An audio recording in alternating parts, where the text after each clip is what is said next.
kick-ass witch, putting the K in magic.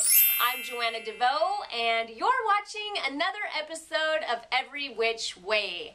This time featuring one of my personal she-rolls, Brigitte Mars.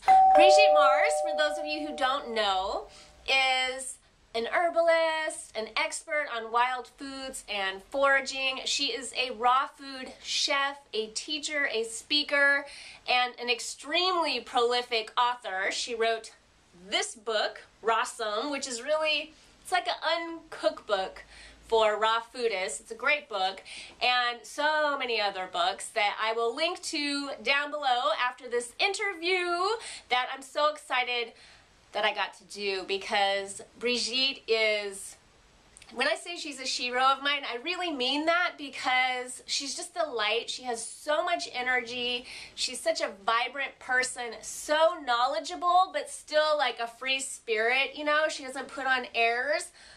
All of this wisdom like pours out of her in this really fun, groovy kind of hippie witch package, and I know you all are going to love her as much as I do. So without any further ado, here she is, Brigitte Mars. Hi Brigitte, welcome to Every Which Way. Every which way. Every Yes, Which Way. And I often call myself a hippie witch, but I think you really are one. I think you are one of the original hippies, really, even though you don't look old enough to be one. Well, thank you so much. I was a bit young, but, you know, I was right there in the center of it. I lived in a teepee. I ate nothing but wild edible plants for 2.5 years, and I knew, you know, Tim Leary and all those people, party with a lot of rock bands. Yes, it's true. When before there were hippies, there were beatniks. Right. And they sounded pretty interesting, but, you know, I would like to say this to your listeners about the hippies. You know, the hippies were right all along. That is so funny. I always threaten the world with a book I want to write called The Hippies Were Right. Because 40 years ago, we were doing solar energy, alternative fuel, home birth, organic gardening, herbal medicine, medical marijuana, Yes. but all this yoga, meditation, Hugging trees. Hugging trees. And now all these things have become very mainstream. So hippie days are here again. Absolutely. And for good reason, I think. I think it's very important right now. I'm closing the window because I hear a loud truck. Okay, go ahead. I'm back. Yay. That gave me a chance to check out your apartment a little bit, or your house. It's like...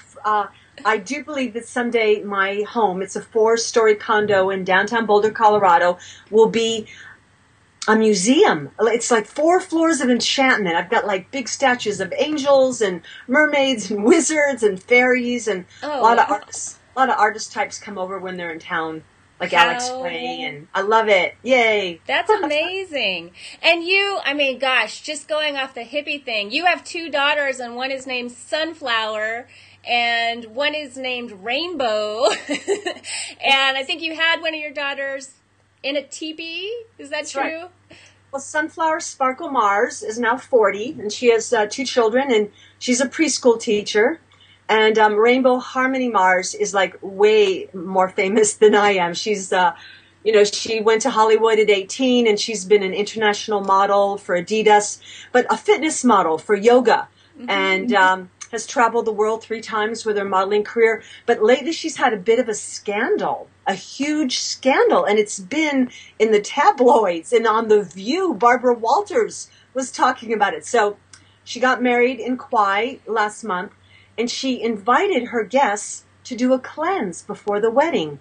Eat more raw food, do more yoga, kind of get your health together. Because if you're going to Kauai, you might want to get your bikini body on, And Huffington Post called it like Bridezilla. And of course, the American way to get ready for a wedding is to get really drunk and have strippers come to your party.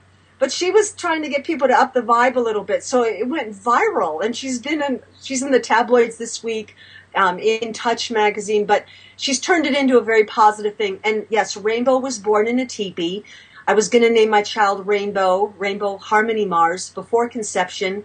And right after her birth, there was a double rainbow in the sky. So there was no way to back out of that deal. Wow. Wow. That is so cool. And you're a raw foodist, right? And she's a raw foodist? And that... Yeah. Okay. We call ourselves flexitarian. You know, I did, you know, raw 100% for about 10 years. And now I do high raw. Mm-hmm. I've eaten all raw today and yesterday and all that. But, you know, I do travel a lot and I'm flexible. I mean, when my other hippie witch friend, Susan Weed, offers me some, you know, chicken of the woods mushroom soup, it's not made with chicken, but with wild mushrooms, I know that's a sacrament. So I can be flexible.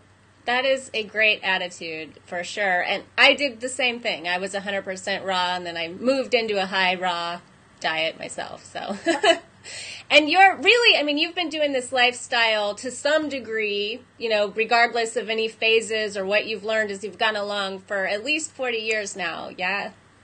Yes. Well, you know, I have this French-Canadian grandmother, and going to visit her in the north part of Canada, Bay St. Paul, was like going into a fairy tale realm. It was 100 years, you know, more primitive than what I was growing up with. So my grandmother's idea of ice cream was to put hot maple syrup on snow.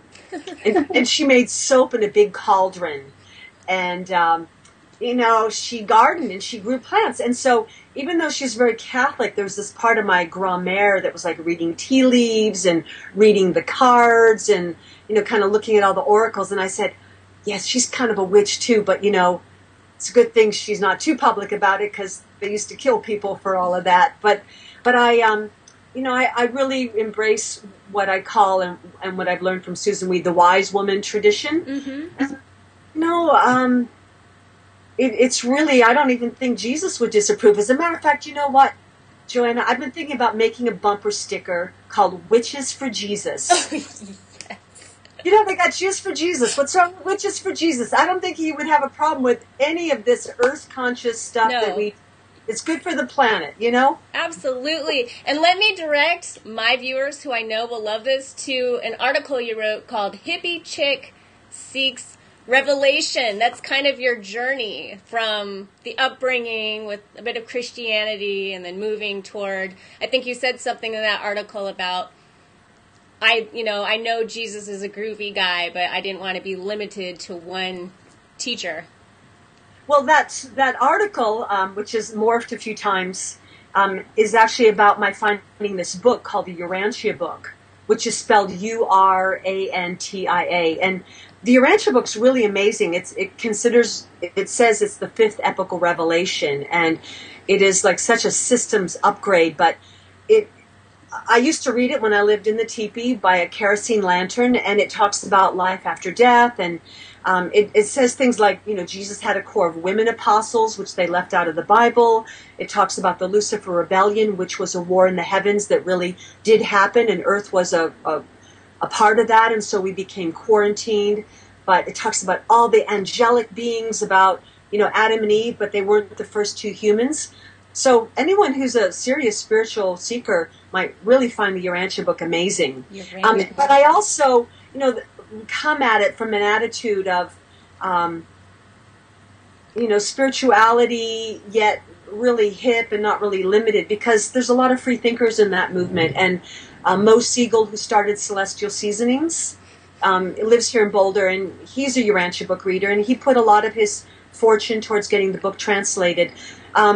You can have the whole book on your iPhone, big blue book. It's pretty amazing and answers a lot of questions about the universe. So, yes, neat. I do love that book. I've never even heard of it, so I will definitely check that out. And you're a very prolific author. I have your book, Rawsome, but there's a few I want to buy. One is called Addiction Free Naturally. You have The Sexual Herbal, and then Sacred Psychoactives, which is a DVD. That's true. Let me see. I'm kind of grabbing some. Yeah, you do not shy away from controversial subjects, and you're such a down-to-earth, friendly, picture of health kind of person. I love that about you. So here's my latest, the Country of Home Remedies. Yeah. And Beauty by Nature. This is Rainbow Supermodel on the cover. Oh. Sunflower doesn't like her picture taken so much, so I have some sunflowers there. And Addiction Free Naturally.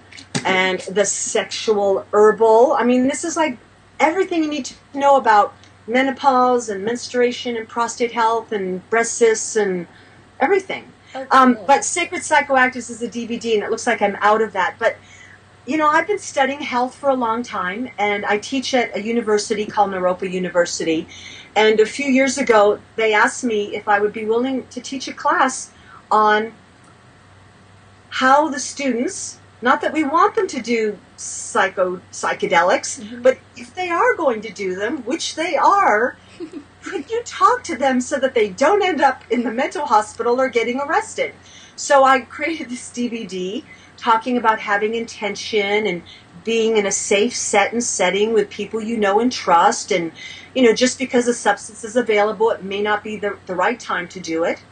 And things about like, you know, having maybe some art supplies and journals around, and really the importance of intention and being in good health and not using this as a substitute for working on yourself and doing therapy if you need that. Right. And I always ask my students, you know, how many of you had a good experience with psychedelics? And most of them raise their hand, and then I say, how many of you had a difficult, dangerous, frightening experience? And, you know, 20-30% will raise their hand, and I'll say, how many of you can attribute that dangerous, difficult experience to your set and setting, where you were in your mind and who you were with, and were you at a concert with lots of police and paranoia and, you know, and losing your friends, or were you in a safe setting? So I'm really proud of that, because, you know, just say no, that's not really that realistic. Why not just say how, so that you have a positive experience and then end up not being abusive with it. Just say how. I like that you call yourself, you said something about how you like to see yourself as a travel agent for your next trip. Yes, a psychonaut. Yes, it's true. One other thing, I'm going to show you another thing. Oh, I'm going to have to get more of those too, but my little tribe and I, you can find this on my website, we've made a recording called the Psychedelic Prayers, based on the ancient text, the Tao Te Ching. And years ago, Timothy Leary contemplated, him and Ralph Metzner and Ram Dass, they contemplated the sacred text, the Tao Te Ching, and they translated it in a more modern language so that it would be easier to understand. And so we've done a recording with music that acts as a guide for people when they're in that sacred travel space, to help guide them safely and bring them back gently into the passenger seat. So we're really proud of that, the Psychedelic Prayers. That is so neat. And I think, too, people are very naive sometimes that, well, maybe this is just my belief, but I believe a lot of our spiritual books and teachings came from psychedelic and psychoactive plants. I think a lot of our spiritual work came from that. So even if you're not doing them, if you are a spiritual person, I think it's touching your life to some degree, and it's good to at least have a respect for that. Absolutely. I totally agree. And they're certainly not for everybody, and I think Terence McKenna would agree with that. And they're not for all the time, and they're not recreational. I don't agree that they're escapist. I think they can really make you see things in a way, maybe see the unseen. But it's really all about, you know, set and setting and who you're with and being prepared. But I'm not going to keep it a secret. I wrote that book, Addiction Free Naturally. I'm really, you know, honoring the earth. I'm really careful about what I put in my body. So maybe if people could hear some of these ideas from someone who's, you know, not into destroying your health or not caring, maybe I can add a little credibility to it. Yeah, that's what I was thinking. I mean, you're the picture of health, and it's interesting to me that, you know, you can go to your page where you sell these books, and I will definitely link to that down below, and you will find this book about being addiction-free naturally right there with that DVD. So it's all, you know, it's the big picture. And, you know, I also do think that many people who abuse substances, if they had some huge, profound spiritual epiphany, they may not, you know, look to beer for an answer. They may say, aha, I had that, you know, DNA download, and it's opened my mind, and life will never be the same. And I have to tell you, the music has never been as good. Here's where, we had, I know here at Red Rocks in Colorado, within I think between 67 and 69, we had The Who, Jimi Hendrix, The Doors. It was stellar. There's never, Iron Butterfly, Grateful Dead. I mean, there's never been music that has been as creative or timeless since that period of time. I agree. I can't remember if it's Stephen Herod Buhner or Terrence McKenna. Someone said all plants are psychoactive to some degree. They have an effect on your mind. And I know you're very big on wild foods. Can you tell us a little bit? I feel like it was in the 70s when you lived for 2.5 years just on wild edible plants. Can you tell us a little bit about that? And I still do eat a lot of wild edible plants. I just had a nettle juice. A nice young man came over bringing some kale he grew, and I said, I'll make you nettle juice. I think that there's such amazing vitality from eating things so fresh they were just growing. So I use a lot of edible flowers, and my yard has a lot of wild plants. I can't see why would I want to pull lamb's quarter and purslane out of the ground to make room for something that's going to bolt and go to seed that's maybe genetically modified or hybridized. So I love the wild plants. And I think that they give you incredible vitality. And to me, one of the healthiest things you can do is just go out and nibble. I was walking with some artist friends the other day, and I was showing them this little enchanted garden across the street. And we just stopped and started eating purslane, which people will pull out of their garden. And yet purslane was Gandhi's favorite food. Oh. And it's really high in omega-3s. You can make salsa out of it. So I love wild food. And another article that I had that kind of has gone national, you can find it online, and I believe on my website, is called Get Off Your Grass and Create an Edible Lawn. Yeah. Because we're using 1/3 of our nation's water supply to grow grass. And people have this perception that dandelions kill the grass. But that's not true. It's that the dandelions survive drought and poor soil and being stepped on. And so if we want to be have survival quality and hardy and able to go with the flow and adapt to all these environmental toxins, I think eating the weeds is really the answer. I totally agree. And what's interesting, too, is what we do to kill the dandelion, which have so many purposes. There's so many different ways you can enjoy dandelion as an edible and a healing herb, but also what we do to kill it. For one, it doesn't kill it. It just keeps coming back. But also, we're killing ourselves because we spray those chemicals all over our lawns, and then our kids run around on them and put their hands in their mouth, and it's very strange. It totally is. And that whole idea that we need to have green manicured lawns was something started by the British aristocracy in the late 1800s. And it was really a way of showing off. People would ride by in their carriages and all they'd see was grass and maybe some roses. And they'd say, hey, they must be so rich. But, that's not green anymore. Green is, where it's at. And we want to preserve our water because those pesticides end up ending up in our river and our streams. And we're not creating a safe habitat for our pets and ourselves and our children to frolic on. So herbicides really are an insult to the Earth Mother, and we need to stop that. What's it like in Colorado? Because I know in a lot of places in the country you're not allowed to grow anything in your front yard but a lawn. I know there was controversy with a woman last year who was actually arrested for having a garden instead of a lawn in her front yard. Are the laws pretty open to that in Colorado? Well, I live in Boulder, and Boulder is the land of the free. And you can grow anything. Okay. Now, but there is a list of noxious weeds in Colorado.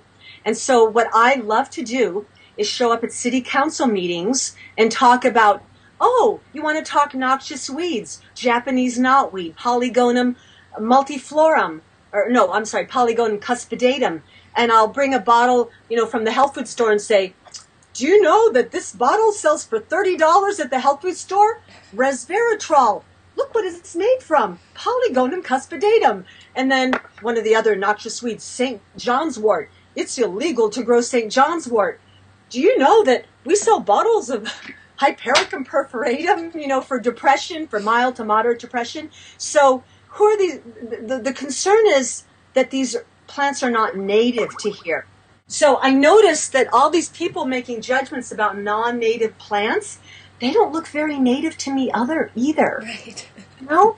And so, I mean, even the Native Americans aren't native to here. So it is the way of the world for the plants to amalgamate, for the races to amalgamate, for, you know, different plants and different cultures to spread and all become one eventually. So rather than thinking we need to spray herbicides as an answer, I'm actually, you know, hoping to give an herb walk to the homeless. I have something scheduled in a couple weeks to teach homeless people, like, you know, you can eat these weeds. Why not learn to harvest these plants so you never need to be hungry and prepare them as food? It's a way of, you know, feeding the people and, you know, maybe helping to curtail some of the weeds that are taking over.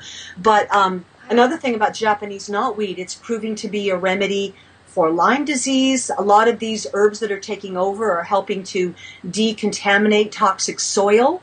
And even poison ivy, which is not my favorite plant, it tends to grow where the earth has been cut by metal and the earth needs time to heal. And it is made into a homeopathic remedy. So I think we need to just learn what the plants are about rather than, you know, white people who don't know anything about plants pass judgment about what should grow and what shouldn't. I'm kind of like a pirate. I go out in the morning and I plant trees, fruit trees. There's a Jewish proverb I like a lot. It says, the best time to plant a tree was 20 years ago. The next best time is now. Yes.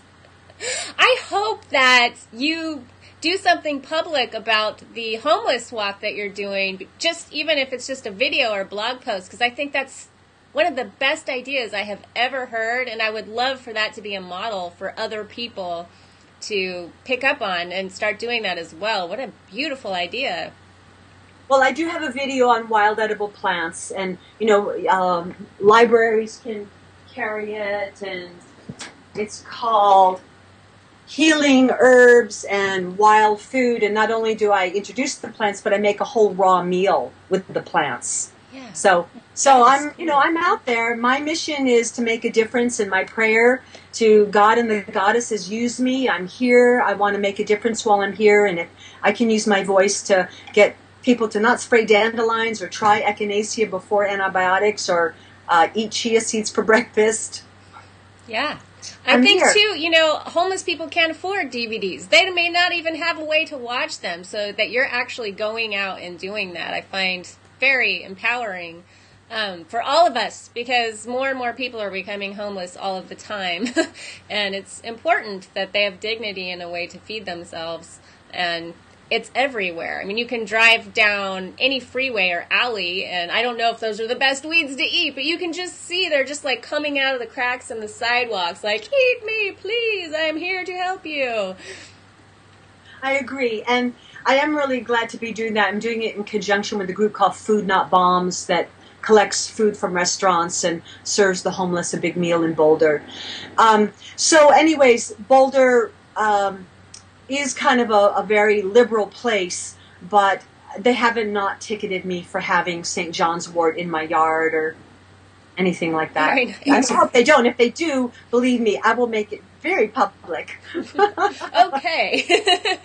And you're an herbalist. I don't even think I've said that. Officially, you are an herbalist. Yes, it's true. I've been working with herbs really since I was 15. I went to an all-girls boarding school, and I had this like drawer in my room, and a lot of the young girls in my school would come to my room instead of going to the nurse to get remedies for, you know, their headaches and menstrual cramps and study aids and anxiety and heartbreak and bad LSD experiences. Or, I mean, they came to my rooms. So I realized that even though I was quite young, that a lot of these traditions of natural medicine have been used by millions of people for thousands of years. And I probably, by 10th grade, had more education than my grandmother ever had. And so I was really just reading in books and saying, you know, try this chamomile tea, try this ginger, try this cinnamon. And every time I had a project to do in school, if it was like, English history, I would turn it into, herbal medicine during the Renaissance, or I would just always turn it into a way to keep learning about plants. Wow. You have so much energy, and you know so many things, and it seems like this is just who you've always been. Like, this is kind of your purpose. It just comes out of you, and I think that's very inspiring and a really good endorsement for eating wild foods and herbalism and everything that you're talking about today. Thank you so much for recognizing that. Yeah, and my kids do it too, and I'm just so glad to be able to help in the small way that I get to. And of course, writing books and being on shows like this, we're all making a difference, and we all can do something. Yeah, and I always have to ask at the end of each interview, like, what's your tip for living a kick-ass life? But specifically with you, I would like, maybe for someone who'd like to follow in your footsteps and maybe create something similar for themselves, what advice would you give them? Maybe a teenager or someone in their early 20s who's feeling inspired by you and would like to walk a similar path. Where should they begin? Well, this is really simple, but I'm really big on having like a day timer and writing down goals. My friend David Wolf likes to say, if you think it, ink it. And I think it's really nebulous to like, oh yeah, someday I want to, be an astronaut. Well, what are you going to do now to kind of get yourself in gear to do that? So, always have something to write with, be prayerful, surrender to the highest good, take care of one another, realize that everything you do or buy is a vote. So if you say, I'm going to buy the organic apples rather than the commercial apples, it's like voting for how we want to take care of the planet. Read everything you can, highlight, take classes, never stop learning. And a few years ago, I found that I was just so busy that things like exercise and maybe like going outdoors in full spectrum light were kind of taking a back burner to sitting in front of my computer. And so my apprentice and I, we made a list of all the healthy things we could do in a day's time. Pray, meditate, eat all raw, do yoga, wear a healing color, smell, do an aromatherapy inhalation. So we made a list of like probably 100 healthy things we could do in a day and made a commitment to let's do at least 10 healthy things a day. And that way you go to bed feeling like, yeah, right on, I did 10 healthy things today, rather than like, oh, I was so bad, I didn't do anything. No, I've had herbal tea and nettle juice, and I did a yoga class this morning. Beautiful. So, yeah, that works for me. So hopefully it'll work for some of your listeners. Yes. Thank you so much for talking to me today. I've been such a fan for so long, so this was a huge treat and a beautiful way to kick off my week.